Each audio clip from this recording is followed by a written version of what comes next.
अपन पढ़ रहे हैं प्रायिकता की प्रश्नावली, जिसमें मैंने एक सवाल लिखा था, नोट्स में लिखा दी। अभी मैं सवाल बता रहा हूँ। एक ठेले में 7 संतरे की पत्तियां व 3 नींबू की पत्तियां हैं। एक ठेले में कितनी पत्तियां हैं? 7 तो संतरे की है और 3 नींबू की। मान के चलना है ये पत्तियां संतरे की नहीं है, बट मान के चलना। अपन सवाल इसके उदाहरण के तौर पर समझेंगे तो जल्दी समझ में आएगा।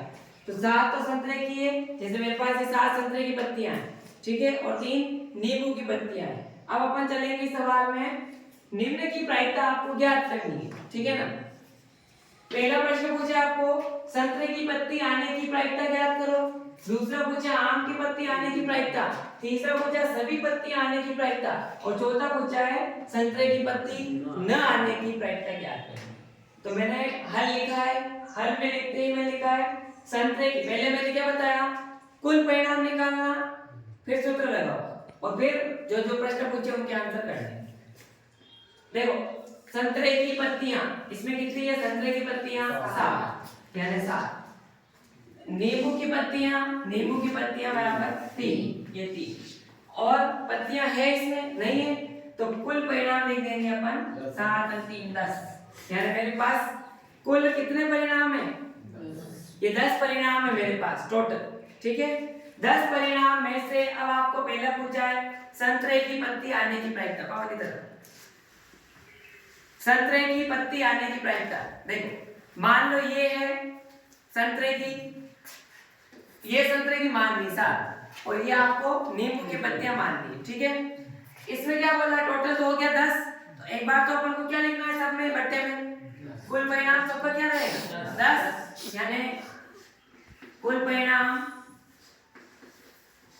ये तीसरे का और ये लास्ट चौथे का चलता है, ठीक है। संतरे का भी कुल परिणाम सब में 10 हो गया। अब आपको मैंने क्या बताया, ये इसी तरीका है कि आपको पहले कुल परिणाम लिख लेना, 3 पूछा सवाल तो, और फिर आपको जो पूछा संतरे की पत्तियां पकड़, एक हाथ में ये एक हाथ में खुला रख। इसमें देखो संतरे की पत्तियां ये वाली है, नींबू की पत्तियां ये वाली। संतरे की पत्तियां कितनी है? बोर्ड में भी देखना संतरे की पत्तियां कितनी है। और इसमें क्या पूछा? आने की पूछा, तो संतरे की पत्तियां कितनी होगी?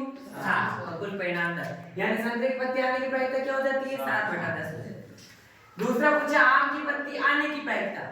इस सवाल में आम की पत्तियां आपके पास संतरे की और नींबू की है। क्या आम की पत्तियां हैं इसमें? नहीं है। तो आम की पत्तियां नहीं है तो असंभव घटना हो जाती है। जैसे अभी मैंने एक उदाहरण से पहले दिया था, तो आम की पत्ती आने की प्रायिकता पूछ रहा है, तो आम की पत्ती आ ही नहीं सकती है, इसको हटाना पड़ेगा और क्या लिखेंगे?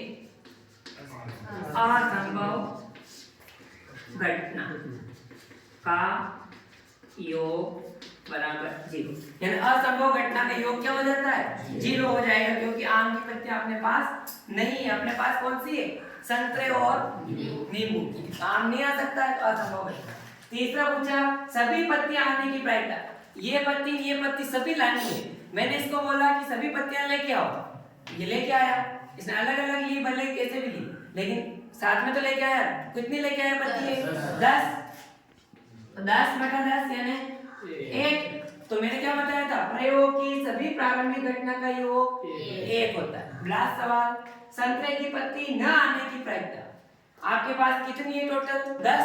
संतरे की ये है 7 और ये कितनी है? 3। देखो ये संतरे की 7 पत्तियां अपने पास, तो संतरे की पत्ती नहीं आएगी तो कितनी आएगी? कितनी आ जाएगी? 3/10।